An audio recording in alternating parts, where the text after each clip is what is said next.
Hello my friends, तो my name is Anil. तो आज हमारा टॉपिक है जो पॉलिटिकल की वीडियो सेशन जो चल रहा है, यूनिवर्सिटी ऑफ दिल्ली कंडक्ट कराती है, उसका पॉलिटिकल का पेपर है। उसमें जो आज बात करेंगे हम भारतीय विदेशी नीति, इंडियन फॉरेन पॉलिसी के बारे में बात करेंगे। ये हमारे सेशन की तीसरी वीडियो है। तो इससे पहले कुछ इंस्ट्रक्शन देना चाहूंगा आपको कि ये हमारा जो कोर्स था इसमें से हमने क्या क्या टॉपिक कवर कर लिया है। फर्स्ट यूनिट हमने कवर कर ली है, उसकी वीडियो पोस्ट हो चुकी है। शीत युद्ध का दूसरे कॉल दौर और काल की ये जो वीडियो है आप इस पे जाके देख सकते हैं। हिस्ट्री सेशन के अंदर डाल रखी, क्योंकि इसमें हिस्ट्री प्लस पॉलिटिकल के स्टूडेंट्स को एक ही टॉपिक पढ़ना था, तो इसलिए मैंने दोनों को प्लस करके डाल दी थी। हाँ, और ग्लोबलाइजेशन की वीडियो आपको प्लेलिस्ट में मिल जाएगी। पॉलिटिकल के थर्ड ईयर एग्जाम के प्लेलिस्ट में ये वाली वो वीडियो है, क्योंकि मैंने लास्ट ईयर के क्वेश्चंस पेपर देखे हैं और जिस किसी को उनके क्वेश्चंस पेपर चाहिए तो उनको मिल जाएंगे, क्योंकि एक ही क्वेश्चन उसमें रिपीट हुआ है और पूरी बुक के अंदर भी सिर्फ इसी क्वेश्चन के बारे में बात की है और कोई क्वेश्चन के बारे में नहीं किया है। तो ग्लोबलाइजेशन के ऊपर आपको ये वाली वीडियो प्रेफर करेगी अभी तक तो जो ये देखा है उसके बारे में। तो जो हमारे सीरीज है, तो P1 ऑलरेडी जा चुकी है, पोस्ट हो चुकी है। P2 ये रही आपकी और P4 ये रही। P3 अभी हम पढ़ेंगे। पॉलिटिकल 1 हो गया, 2 हो गया, 4 हो गया और 3 हम पढ़ेंगे। तो वैश्वीकरण पे भी हमारा टिक हो गया है। ग्रीन तो मतलब हमारे ऊपर की 4 यूनिट में से 3 यूनिट ऑलरेडी कंप्लीट हो चुकी है। तो ये रेड डॉट्स आपको दिखा देंगे। तो फटाफट हम अपना काम स्टार्ट कर देते हैं जो हमारी लेक्चर सीरीज है। तो लेक्चर लेआउट में हम पहले क्या पढ़ेंगे, भारत विदेशी नीति। तो भारत विदेशी नीति क्या है, सबसे पहले विदेशी नीति क्या होती है उसकी परिभाषा देखेंगे। उसके बाद हम देखेंगे भारतीय विदेशी नीति का मूल्य निर्धारण। तो किस आधार पर क्वेश्चन भी आता है मूल्य निर्धारण के ऊपर, तो उसके बारे में भी देखना पड़ेगा हमें। भारतीय विदेशी नीति की विशेषताओं के बारे में हम देखेंगे। भारत और इसकी पड़ोसी राज्य राजनीतिक स्थिति, मतलब भारत और भारत के पड़ोसी देश हैं उनके साथ उसके क्या संबंध है उसके बारे में पढ़ेंगे। गुट निरपेक्ष पढ़ेंगे। तो ये यूनिट कुछ इस टाइप से डिवीजन है कि ये सब पढ़ने के बाद हम गुट निरपेक्ष को नीचे से एरो करते हुए गुट निरपेक्ष के बारे में इसको ये पढ़ेंगे। इसको नेम भी कहते हैं, नॉन अलाइनमेंट मूवमेंट इसके बारे में नाम है इसका। तो ये सब हम आज हम देखेंगे। तो ये सब हमारा होगा, क्योंकि मैंने इसको लास्ट इसलिए रखा है क्योंकि ये भारत की जो नीति विदेशी नीति उसकी एक विशेषता भी है यही। तो इसको मैंने अलग से प्रेफरेंस दी है क्योंकि इसके ऊपर अलग से क्वेश्चन आ रहा है। तो अब देखते हैं। तो last year question papers quickly review कर लेते हैं हम। भारत की विदेशी नीति के आधारभूत निर्धारक तत्वों की आलोचनात्मक समीक्षा कीजिए। जो आपको मैंने अभी बता दिया वो उसी टाइप से ये भी है। Critically examine the relevance of non alignment movement in the Indian foreign policy. भारतीय विदेशी नीति में गुट निरपेक्ष आंदोलन की प्रासंगिकता का आलोचनात्मक परीक्षण कीजिए। तो ये क्वेश्चन भी हमें देखना है। Explain the determine of Indian foreign policy. Bharat की विदेशी नीति के निर्धारकों को स्पष्ट कीजिए। तो निर्धारकों को स्पष्ट करना है, तो उसके ऊपर ये है। तो अब हम आगे देखते हैं।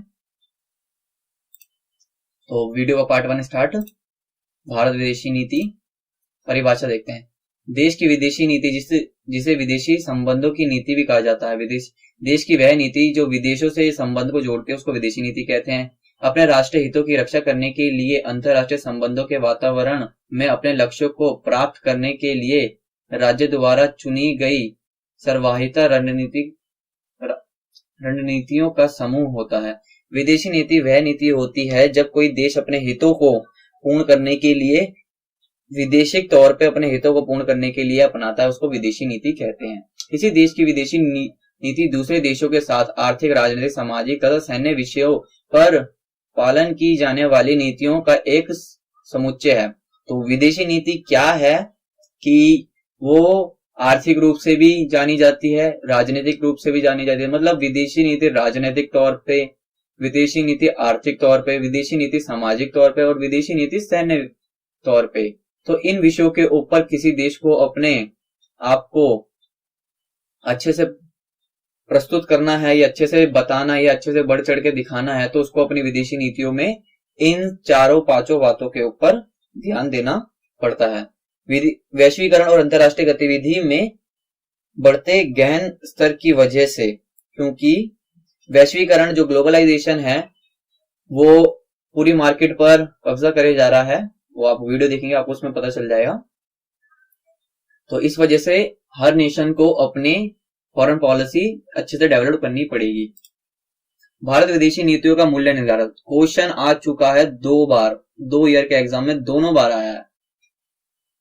भूमि स्मारक स्थान, इसके अंदर हम देखेंगे कि कोई देश किस प्रकार से भूमि स्मारक स्थान हो गया, या आर्थिक रूप से या अन्य सांस्कृतिक इतिहास के रूप से किस तरीके से भारत अपने लक्ष्यों को प्राप्त करता है। तो भूगोल के स्थान, आकार, स्थलकृति, राज्य सीमा, आबादी, जलवायु और ग्राफिक, मतलब भारत के जो भौगोलिक स्थितियां हैं, स्थिति, आकार, स्थलकृति, राज्य सीमा, इन सबों को अच्छे से मेंटेन करने के लिए, दूसरे देशों से बचाने के लिए, उनसे अच्छे संबंधों को विदेशी नीति बनाता है। इसलिए हम अंतरराष्ट्रीय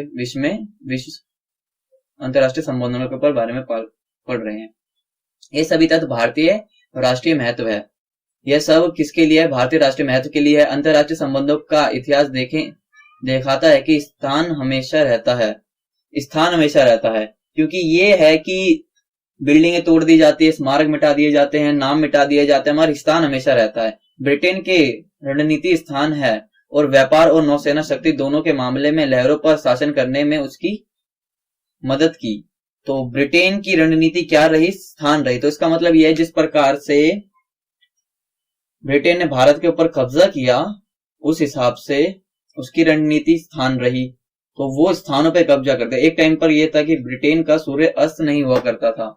तो इंपॉर्टेंट बात रही है ये, इसी वजह से प्रशासन करने का उनकी मदद की। भारतीय संघर्ष में इसके स्थान, आकार और उनकी 3 राज्य सीमा अर्थात हिमालय सीमा, हिंद महासागर और भारत पाकिस्तान सीमा विदेशों को आकार देने के लिए महत्वपूर्ण है। तो भारत को अपने जियोलॉजिकल स्टेटस को सही करने के लिए हिमालय सीमा पर अपनी देखरेख करनी पड़ी, हिंद महासागर के अंदर इंटरफेरेंस को देखना पड़ेगा और भारत पाकिस्तान की जो LOC है उस पर देखरेख करनी पड़ेगी। आर्थिक रूप से निर्धारित कुल औद्योगिक उत्पादन के मामले में भारत दुनिया की 9वीं स्थिति पर है। संयुक्त राज्य अमेरिका और चीन के बगल में तकनीकी मानव शक्ति दुनिया में तीसरे सबसे बड़ी है के तुरंत बाद आजादी भारत ने अपने आर्थिक पर ध्यान केंद्रित करने के लिए शीत युद्ध की रणनीति से दूर रहने की कोशिश की। तो भारत ने दुनिया की एक अच्छी इमर्जिंग पावर है जिसके बारे में भी आगे देखेंगे। अमेरिका और चीन के बाद भी इसको देखा जाने लग गया है, कुछ टाइम से, रिसेंट टाइम में इसमें बोला जाने लग गया है। आजादी के बाद से इसने शीत युद्ध से बचने की कोशिश करी। शीत युद्ध, कोल्ड वॉर नीति बनाने में साम्यवादी ढांचे के साथ विकास शीत युद्ध के बाद के माहौल में, मतलब ये है कि इसने सोवियत संघ की 5 ईयर प्लान अपनाया, जो पंचवर्षीय योजना थी, जो पहले पंचवर्षीय योजना था और दूसरे पंचवर्षीय योजना, इस प्रकार से पंचवर्षीय 5 ईयर प्लान बनाया। तो ये साम्यवाद के ढांचे से प्रभावित थी, मगर भारत को व्यापारिक और अंतरराष्ट्रीय संबंध विकसित करने की आवश्यकता एक एहसास हुई। तो कई बार विशाल और तेजी से बढ़ती आबादी हमारे विदेशी को गहराई से प्रभावित करती है। नीति, प्रौद्योगिकी में प्रगति, राज्य की सैन्य और आर्थिक क्षमताओं को प्रभावित, मतलब ये है कि इसका ऑल ओवर कहने का मतलब ये है कि औद्योगिकरण भारत ने किया है, किसी शीत युद्ध में के समय किसी दल में सम्मिलित नहीं होता, इस वजह से वो नेम है जो नॉन एलिमेंट मूवमेंट है उसमें से एक महत्वपूर्ण भूमिका निभाता है।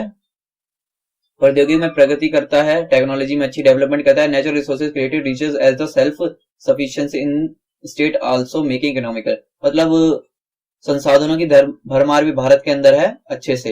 Natural resources like mineral call, ये सब हमारे भारत में मूल्य रूप से प्राप्त हो जाते हैं। भारतीय परंपरा, इन द ट्रेडिशनल वे में अगर हम देखें तो मूल्य निर्धारण किस प्रकार से है, वो है शुरुआत से ही भारत के आधार पर सभी प्रकार के भेदभावों को खत्म, मतलब कलर, रंग को लेके जो भेदभाव हुआ करता था उस सब को हटा दिया। They assisted that it is a preference not, मतलब ये कहते थे इसके लिए कोई इंपॉर्टेंस नहीं है ये, क्योंकि ये ह्यूमन राइट का वायलेशन है। यूएन के चार्टर पे, यूनाइटेड नेशन का जो चार्टर है उसके अंदर ह्यूमन राइट का वायलेशन है। दक्षिण एशिया संघ के गठन में सक्रिय भूमिका निभाए शार्क के अंदर ये शार्क हो गया, शार्क हो गया, इसके अंदर अच्छी भूमिका निभाता है। ब्रिक्स के अंदर ये अच्छी भूमिका निभाता है। एक दूसरे की, तो इसका एक पंचशील सिद्धांत, तो एक दूसरे की अखंडता के लिए म्यूचुअल सम्मान, मतलब सब एक दूसरे की अखंडता और सार्वभौमता का सम्मान करेंगे। गैर आक्रामकता, मतलब आक्रमण नहीं करेंगे एक दूसरे पे। एक दूसरे के आंतरिक मामलों में हस्तक्षेप बिल्कुल नहीं करेंगे। समानता और परस्पर लाभ, एक दूसरे को समान भाव से देखेंगे और आपस में परस्पर लाभ देखेंगे। शांति सह अस्तित्व, शांति को बढ़ावा देंगे। तो परंपरा के अंदर हमें यूएन के चार्टर के बारे में बात करने को मिलती है, ह्यूमन राइट वॉल्यूशन के बारे में देखने को मिलता है, पंचशील का सिद्धांत जिसके अंदर सार्वभौमता, स्वतंत्रता, सार्वभौमता, अखंडता, गैर आक्रमण, हस्तक्षेप और शांति के बारे में देखने को मिलती है। राजनीतिक रूप से तो दुनिया का सबसे बड़ा लोकतंत्र होने के कारण यह कुछ देशों को अनुमति देता है कि विदेशी नीति बनाने में खुलेपन की मात्रा। भारत लोकतांत्रिक संसदीय है, सरकार सभी नीतियों, मतलब किस तरीके से ये एक निर्धारक मूल्य है, तो इस प्रकार से है क्योंकि भारत के अंदर सारा कार्य लोकतंत्र के ऊपर डिपेंडेबल होता है। Democracy is dependable in India, all works dependable in democracy system. और पार्लियामेंट्री सिस्टम हमारे पास, संसदीय सिस्टम है। सफल आर्थिक सुधार और परिवर्तन निजी क्षेत्र में सार्वजनिक क्षेत्र भी विदेशी प्रत्यक्ष निवेश एफडीआई प्रभाव को सुविधाजनक बना रहे हैं।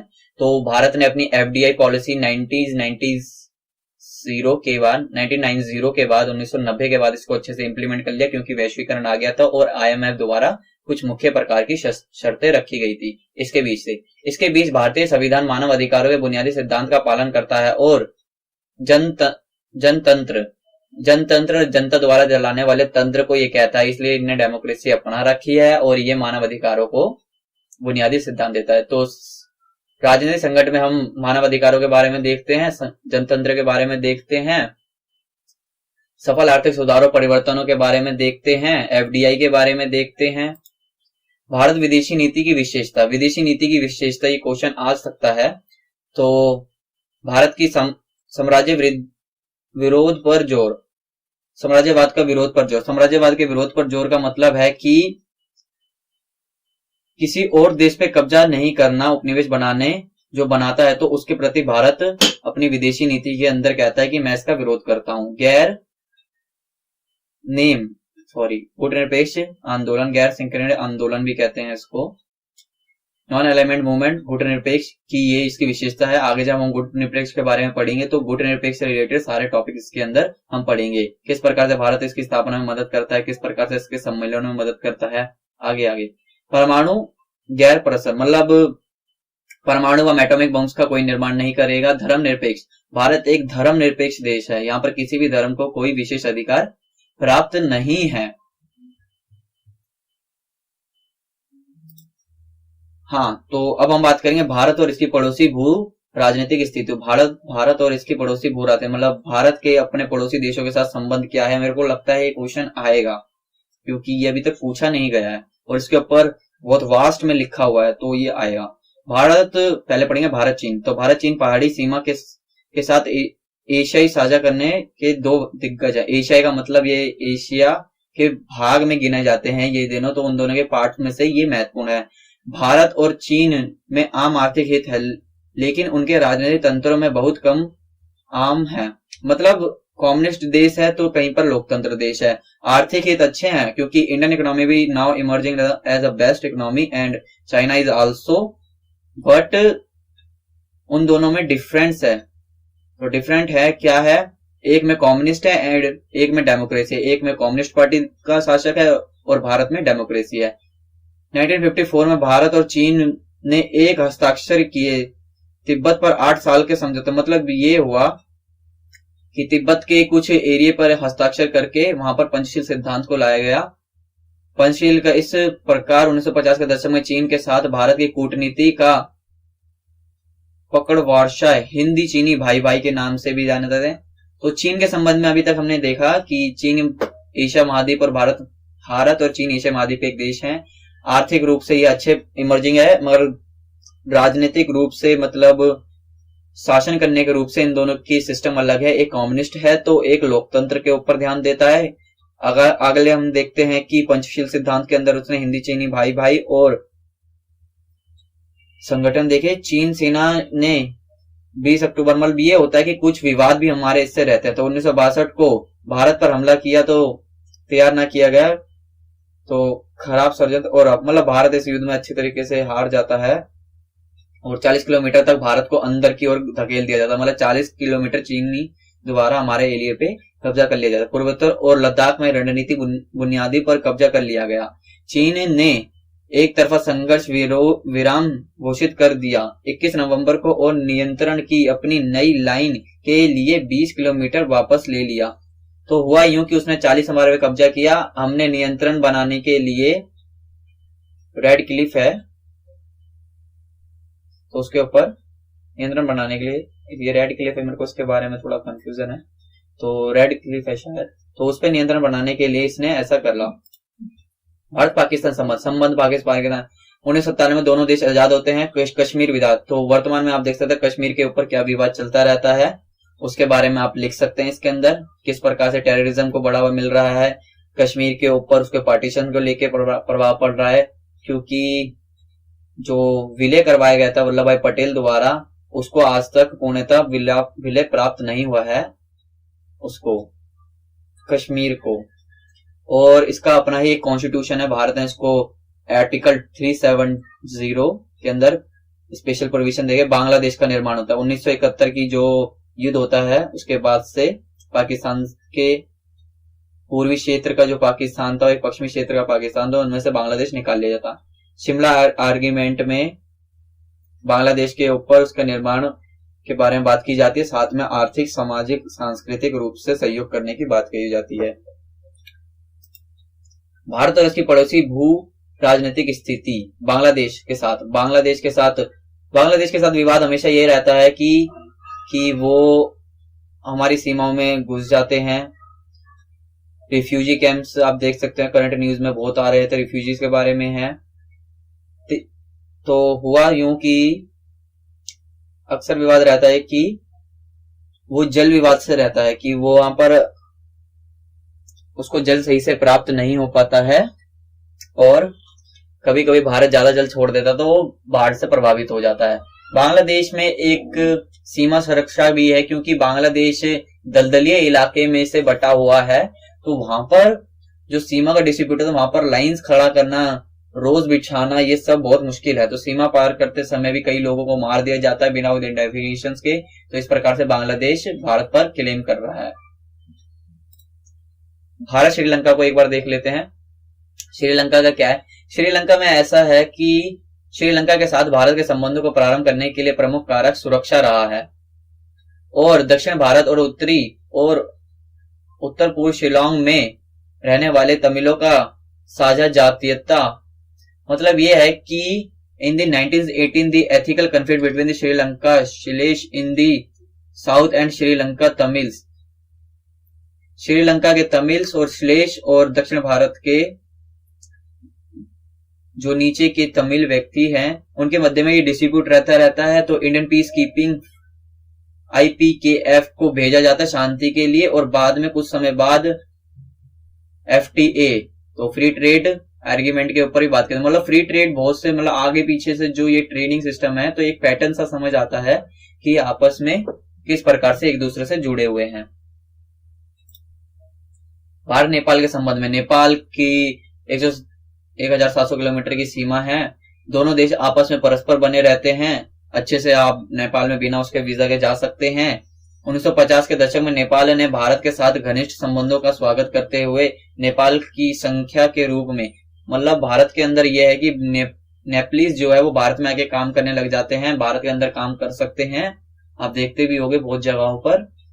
और परंतु 1960 के दशक में ये होता है कि वर्क फोर्स जो होती है नेपाल की वो इंडिया के अंदर पलायन कर जाती है, क्योंकि इंडिया की इकोनॉमी के अंदर रुपी की वैल्यू अच्छी है और वहां पर बांग्लादेश में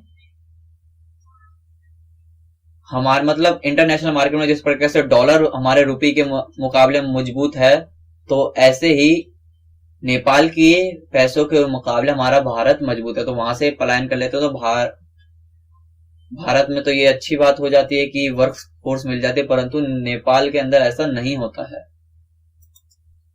भारत नेपाल संबंध, भूटान के साथ पड़ोसी देशों में ये लगा रहता है, भौगोलिक स्थिति में भी कई बार रहता है। नेपाल कई बार चीन के साथ भी हमें देखने को मिलता है। तो इस पूरे आर्टिकल के अंदर शॉर्ट में मैं कर देता हूं। तो चीन के साथ इसके विचार देखने को मिलते हैं, भूटान के साथ इसके दोनों को मिलके विचारधाराओं के ऊपर, चीन इसके ऊपर कभी कभी इसके एरिया के अंदर घुसने का प्रयत्न करता है, इसलिए आईटीबीपी फोर्स लगा रखी है, वो जो काम करेगी। तो ये नेपाल के साथ हो गए।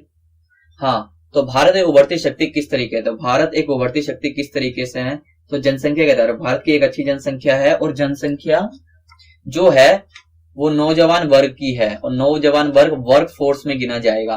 तो ये वर्क फोर्स में जो है, तो आपको 15 से लेके 69 के अंदर लगा सकते हैं, तो ये वर्क फोर्स में गिन लिया जाएगा, जिससे आईटी सेक्टर डेवलपमेंट ये सब होता रहेगा। विभिन्न प्रकार के सस्ते मजदूरों की प्राप्ति हो सकती है भारत के अंदर। लोकतंत्र है, दूसरा पॉइंट में लोकतंत्र है। लोकतंत्र के बारे में आप जानते ही हैं, लोकतंत्र किस तरीके से है। आपको वोटिंग का राइट है, आपको बोलने का right, right to speak, right to act, right to work है आपके पास। तो लोकतंत्र किस प्रकार, इस कारण से भी ये मजबूत है। शासन व्यवस्था है जो पार्लियामेंट्री सिस्टम हमारे अंदर, जिसके अंदर राष्ट्रपति भी है और हमारा प्रधानमंत्री भी है। अन्य डिपार्टमेंट डिविजन्स हो रखे हैं हमारे पास, हमारे कॉन्स्टिट्यूशन के अंदर supreme court, high court, subordinate court, panchayat आदि सबों के बारे में प्रोविजंस है। हमारा कॉन्स्टिट्यूशन विश्व का सबसे बड़ा कॉन्स्टिट्यूशन में लिखित रूप में देखने को मिलता है।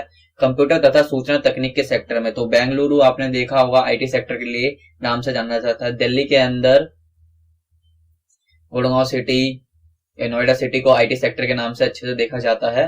तो इस तरीके से आप इन वर्ड्स को यूज करके या इन नाम को यूज करके आईटी सेक्टर में कंप्यूटर तकनीक के रूप में, आपके हाथ में फोन से एक्सेट्रा सब कुछ gadgets, you have all available all of gadgets. GDP के रूप में करंट रेट आपका कुछ 7.8 चल रहा है जीडीपी का, तो अच्छी बात है। जीडीपी में भी अच्छी वृद्धि हो रही है। कई इंडेक्सों के अंदर कहा है कि इसी प्रकार से अगर वृद्धि होती रही तो एक न एक दिन विश्व में यह एक शक्तिशाली देश बन के उभरेगा इकोनॉमिकल पावर के अंदर। बट अगर इसकी आलोचना करनी आ जाए तो ये कह सकते हैं कि ये शक्तिशाली देश बन सकता है, बट यहाँ पर प्रोवर्टी ज्यादा है, अनएम्प्लॉयमेंट ज्यादा है, अभी भी एजुकेशन सेक्टर उतना अच्छा नहीं है, हेल्थ सेक्टर उतना अच्छा नहीं है। तो ये पॉइंट्स इस प्रकार से हो सकते हैं। तो ये हमारी फर्स्ट यूनिट है, तो यहाँ पर हमने काटा लगा दिया, जो हमारी फर्स्ट यूनिट यहाँ पर खत्म हो गई। तो अब पार्ट 2 फटाफट जल्दी कर लेते हैं। तो गुटनिरपेक्ष क्या है? गुटनिरपेक्ष आंदोलन राष्ट्रों की एक अंतरराष्ट्रीय संस्था है जिसने निश्चित किया है कि विश्व के किसी भी पावर ब्लॉक के संग या विरोध में नहीं रहेंगे। गुटनिरपेक्ष एक ऐसी संस्था है जिसने यह कहा है कि वो किसी के दबाव में विश्व की पावर ब्लॉकिंग, मतलब या तो अमेरिका के साथ या सोवियत संघ के साथ नहीं रहेंगे। यह आंदोलन भारत के प्रधानमंत्री पंडित जवाहरलाल नेहरू, मिस्र के राष्ट्रपति गुलाम अब्दुल नसीर एवं यूगोस्लोवाकिया के राष्ट्रपति जोसेफ बोर्गेज टीटो का आरंभ किया हुआ है। इसकी स्थापना 1961 में हुई थी और 12 अप्रैल तक इसमें 120 सदस्य। तो ये शॉर्ट इंट्रो था जिसकी वजह से आप इंट्रोडक्शन में ये लिख सकें, तो ये मैंने बता दिया है।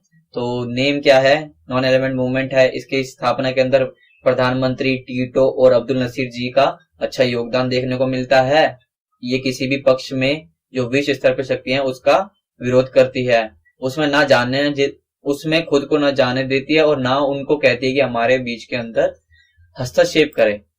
तो भारत का पंचशील सिद्धांत क्या था आपको ऑलरेडी पढ़ा दिया, तो एक बार फिर से देख लेते हैं। एक दूसरे की क्षेत्रीय अखंडता और सार्वभौमता के लिए म्यूचुअल बोले तो समानता स्थापित करना, समानता और आक्रामकता मतलब आक्रामकता को कम करना।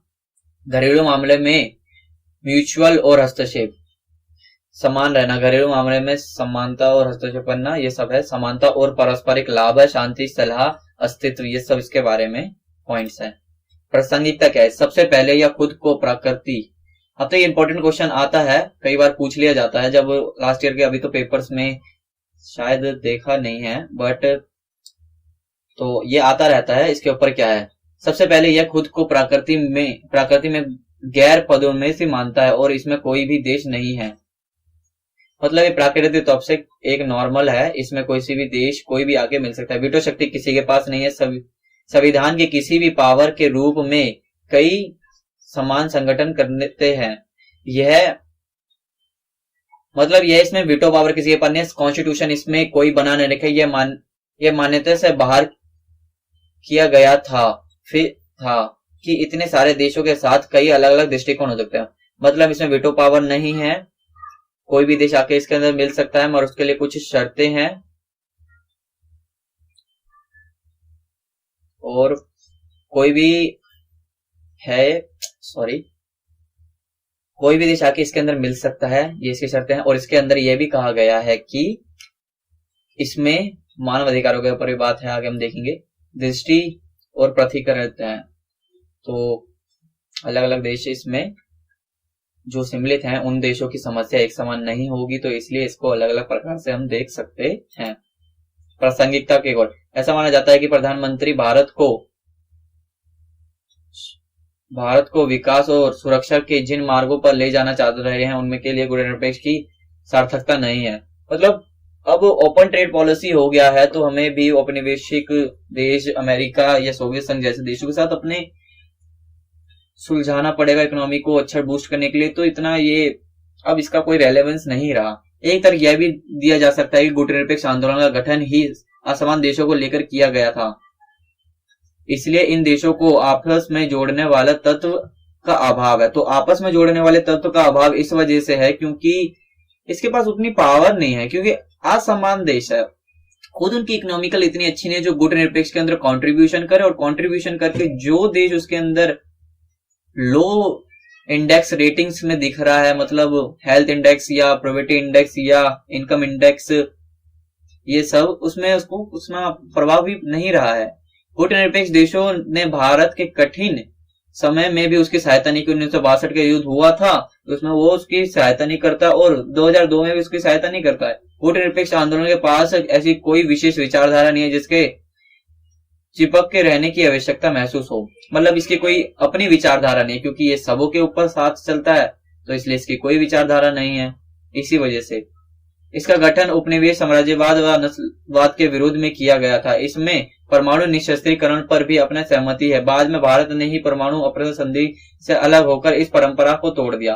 हुआ यूं कि इसने गुटनिरपेक्ष ने निशस्त्रीकरण, उपनिवेशवाद, साम्राज्यवाद और नस्लवाद के बदले, मतलब रंग भेद, साम्राज्यवाद और उपनिवेशवाद है जो इसको स्टार्टिंग करने के लिए इसके ये उद्देश्य थे। बट बाद में जो भारत ही खुद इसकी शर्तों को पूरा नहीं करता और परमाणु परीक्षण कर लेता है, तो किस प्रकार से ये अब रेलेवेंस है। तो सिंगापुर से लेकर क्यूबा तक के विभिन्न परिवेश के देशों का सदस्य होना इस संगठन की खूबसूरती है, लेकिन मिस्र के, इजराइल के तथा भारत के सोवियत संघ के साथ हुए समझौते बहुत सफल नहीं रहे हैं। तो इन देशों के साथ जो समझौते हुए हैं नॉन एलिमेंट मूवमेंट में, तो वो सफल नहीं रहे हैं। एक बात यह भी कह सकते हैं गुटनिरपेक्ष संगठन किसी देश के व्यक्तित्व उत्थान में कई अड़चन पैदा करता है। इसके सदस्य देश अपने विकास के लिए निर्णय लेने में स्वतंत्र हैं। कई प्रकार से ये कह सकते हैं कि इम्पोर्टेंस भी है, क्योंकि ये किसी देश के अंदर इंटरफेरेंस को नहीं बढ़ाता है। तो इंटरफेरेंस को नहीं बढ़ाता है तो अच्छा लगता है देखने को, इसलिए स्वतंत्र भी है लोग। पाकिस्तान के साथ बढ़ते रिश्ते को देखते हुए भले ही कोई गुट निरपेक्ष देश इसे अलग थलग करने को सहमत ना हो, परंतु आतंकवाद विरोधी हमारी मनोभावना के प्रदर्शन के लिए यह संगठन एक अच्छा मंच सिद्ध हो सकता है। मनोभावना मतलब जो आइडियोलॉजिकल थॉट्स को प्रोड्यूस करना, विचारधाराओं को बताना, अपने व्यूज रखने के लिए अच्छा, हमारे पॉलिटिकली या इकोनॉमिकली इसके अंदर कोई बेसिक्स नहीं दिख रहे हैं, इसको अच्छा बनाए। भारत अब संयुक्त राष्ट्र भारत और संयुक्त राज्य के सुरक्षा परिषद की स्थायी सदस्यता प्राप्त करने तथा इच्छुक है। यूएन की अब चाहता है, यूनाइटेड नेशन ऑफ ऑर्गेनाइजेशन। गुटनिरपेक्ष देशों का समर्थन निश्चित रूप से उसके इस मांग का वजनदार बना गया। मतलब ये है कि गुटनिरपेक्ष आंदोलन में जो भारत था वो अब यूएनओ की तरफ देख रहा है कि यूएनओ उसको स्थायी सदस्यता दे दे, जो अभी है, क्योंकि भारत के पास भी एक एटॉमिक बम है इस प्रकार से, और इसका समर्थन ये गुटनिरपेक्ष सारे देश करता है। इस तरीके से भी ये प्रासंगिक हुआ। प्रासंगिक कई तरीके से हो सकता है, पॉजिटिव और नेगेटिव दोनों में।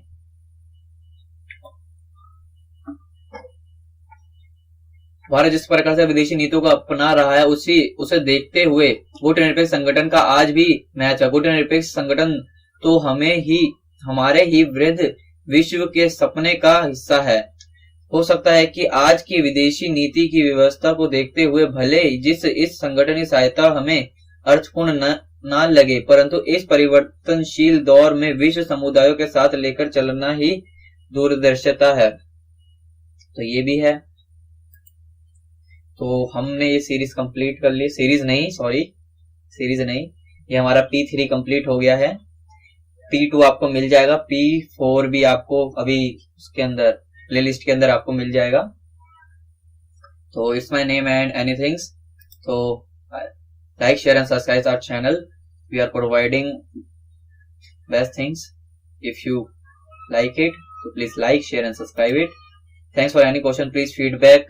कुछ नोट्स वगैरह की कंसर्न प्रॉब्लम्स हो, कुछ नोट्स नहीं मिल रहे हो, या कुछ टॉपिक्स में प्रॉब्लम हो, या कुछ टॉपिक छूट गया है और आपको लगता है कि वो भी होना चाहिए, तो आप मेरे को कमेंट करके क्वेश्चन किसी भी टाइप का पूछ सकते हो, इस टॉपिक से रिलेटेड या अगले टॉपिक से रिलेटेड, उनकी वीडियोस के अंदर या अलग से कहीं पर भी आप कमेंट कर सकते हो मेरे को। Bye bye, take care and study, do more and more.